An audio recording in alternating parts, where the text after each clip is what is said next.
In this video, we're going to go over the second in our series of what's better, this or that, talking about commonly argued weightlifting, Olympic weightlifting points of view.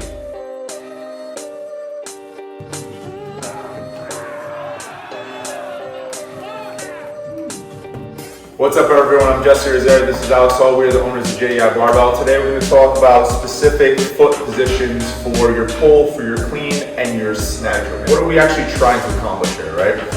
Number one, we're trying to accomplish a pull that is as efficient as possible, right?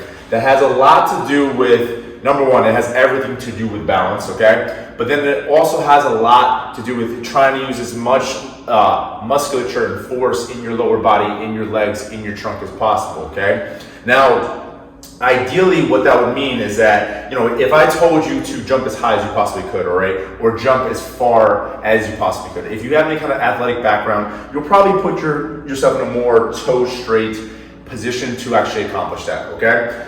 That being said, when we're talking about, especially when we're talking about a snatch, all right, we're talking about the efficiency of the pull. So the efficiency of the pull has a lot to do with how close is the barbell to my midline, okay? So Alex is gonna take this bar, he's gonna get in his snatch grip, all right? And I'm gonna actually have him put his feet right underneath his hips. All right, so he'll get started right there, right? You can go down. All right, now if he keeps his toes straight, what's gonna happen is that as he pulls, he's gonna come up to about like knee height, okay? Go a little higher, okay? So as he pulls, he's gonna have to do one of two things, right? The bar is either gonna have to loop around, right? Or he's gonna have to push his knees back too far. Now, if you see right here, good, you see how far away this bar actually is from the crease of his hip, okay? So he can't pull in such a straight line straight up, okay? Now back down again, Alex.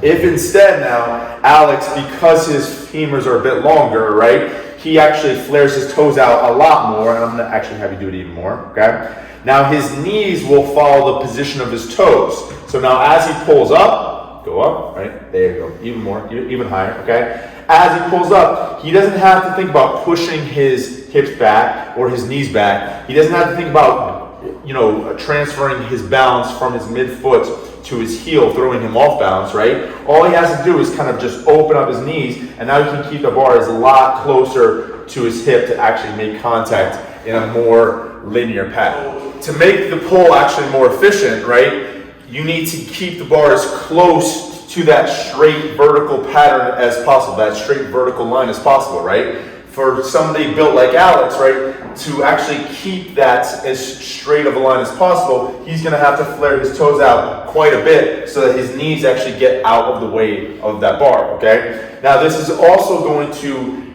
position him, and it's not just about his femur length, it's his femur length in relation to how long his torso is. That will determine how wide to put his feet, okay? Because in somebody built like Alex, if he actually puts his feet a bit wider, okay, which is perfectly okay for some people, but if he actually puts his feet a bit wider, right, he still won't be able to keep as good a balance, right, and he won't be able to track his knees out as good, as opposed to actually being closer, his toes being out like this, and now, as you can see even in my example, because I have the same exact issue there, okay, or issue just build, right, is that now I can pull the barbell straight up here, my knees are clearly out of the way of the bar, and now I'm keeping better balance, right, which is number one, the most important thing about, efficiency, economy of that lift, because if I am toed straight, okay, and my long femurs in the way here, okay, now I'm gonna have to push my knees way back, okay,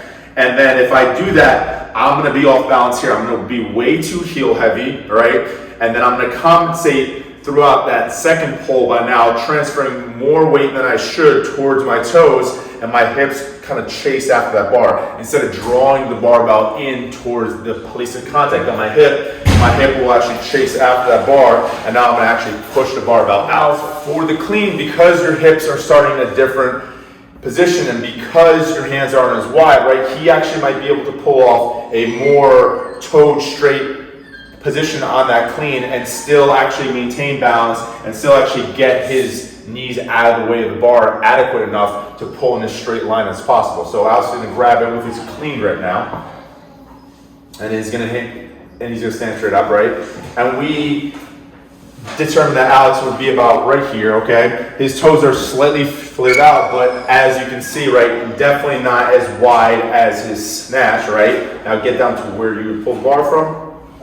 Now as he just thinks about just standing up, pushing through the ground, through his quads, through his legs, right? Now he's pulling that barbell in as straight a line as possible. It's coming in some, but that's perfectly fine. He'll make contact here, and then he'll go into his final extension from there, okay? So now he's allowed, or he's able now to keep better foot pressure the entire time and still actually use as much of his leg musculature as possible, and also transfer that weight in a straight line as possible. So with the position of the feet, when we're talking about the pull, okay, it's not so much a matter of what's better, this or that, feet straight, feet out, feet close, feet wide, but a conversation of, all right, how can this lifter, based on their build, based on their particular strengths and weaknesses, how can they keep their feet flat? How can they push the entire foot? How can they keep their mid-foot pressure? How can they keep the bar path as efficient as possible, right? And that's what you have to figure out for each lifter, right? Now, just one last point about the jerk. It's the same exact idea, right? There's talk about, all right, you know, how wide should my feet be? Should I be way out here, right? So Alex would be, what we talked about is that he should actually be with his feet right underneath his hips, okay? And again, right, a good starting place is to get somebody to put their feet underneath their hips, because that's where they can create as much amount of power as possible, right? But do we want his toes straight, or do we want them flared out? Now, with Alex, we actually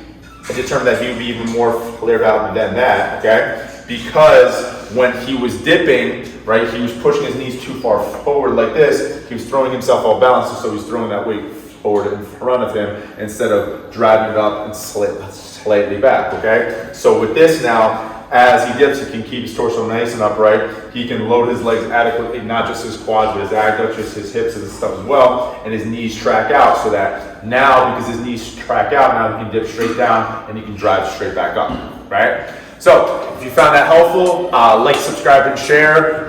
Check out the other video in this series that we posted, and do that